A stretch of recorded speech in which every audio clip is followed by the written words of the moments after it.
بہن نے فرمایا کہ بعض لوگ یہ کہتے ہیں کہ نئے اسلامی سال کی مبارکباد ایک دوسرے کو اس لیے مت دیں کہ اس کے شروع میں ہی حضرت عمر فاروق رضی اللہ تعالی عنہ کی شہادت اور پھر حضرت امام حسین رضی اللہ تعالی عنہ کی شہادت مبارکہ ہے جو باعث غم ہے، تو اس لیے مبارکباد دینا مناسب نہیں ہے۔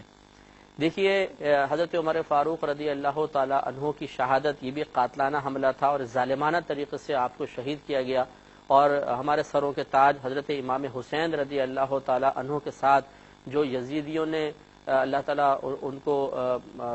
تباہ و برباد کرے، ہلاک کرے، کہ جو انہوں نے آپ کے ساتھ سلوک کیا، یقیناً اس پہ ہر مسلمان دل میں غم محسوس کرتا ہے، اور بالکل محسوس کرنا بھی چاہیے کہ جن کے قدموں کی برکت سے، جن کے نانا جان کے قدموں کی برکت سے ہمیں یہ تمام نعمتیں ملی ہیں، ان کے نواسے کے ساتھ یہ معاملہ کیا گیا اور اتنا ظالمانہ سلوک بالکل باعث رنج و غم ہے اور دل میں رنج محسوس ہونا چاہیے۔ لیکن اس کے باوجود شہادت ہمارے لیے باعث غم نہیں ہے، یہ ایک مومن کے لیے فخر کی بات ہے۔ حضرت عمر فاروق کی شہادت اور پھر امام حسین کی جو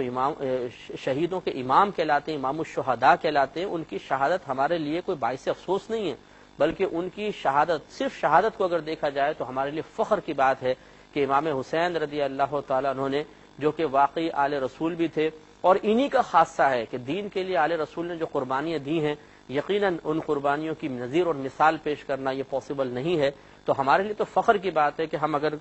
کوئی بھی غیر مذہب والا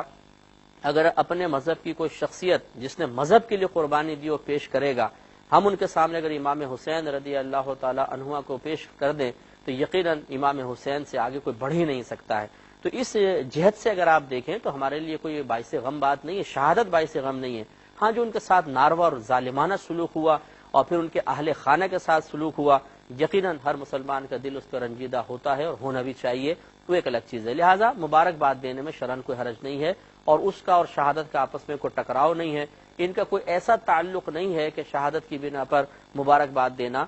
ممنوع قرار